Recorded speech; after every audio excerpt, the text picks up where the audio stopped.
એક વાત ચોક્કસથી સમજાણી કે ખરેખર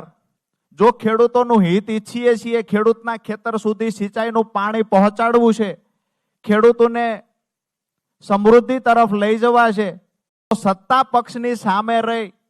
માત્ર આંદોલનો કરી જિંદાબાદ મુર્દાબાદના નારાઓ બોલાવી અને સતત સરકારનો વિરોધ કરીને ખેડૂતનું હિત નહીં કરી શકાય. ચોક્કસથી આપણો ચહેરો ચમકાવી શકાય. સરકારની સામે, સત્તાની સામે રોજે રોજ આંદોલનો કરી આપણો ચહેરો ચમકાવી શકાય, પણ જે લોકોની પીડા છે એ પીડાને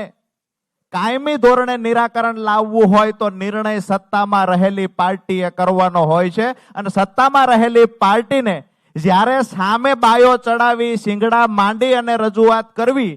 અને ખેડૂતોનું હિત કરવા પ્રયત્ન કરતા હોય એવું દેખાડવું, એના કરતા મને એવું લાગ્યું ખેડૂતોનું જો હિત જ કરવું છે, દરેક ખેતર સુધી સિંચાઈનું પાણી પહોંચાડવું છે, તો ભારતીય જનતા પાર્ટીની સરકાર છે ને એની સાથે જોડાઈને મારા ખેડૂતોને સમૃદ્ધિ તરફ લઈ જઈએ.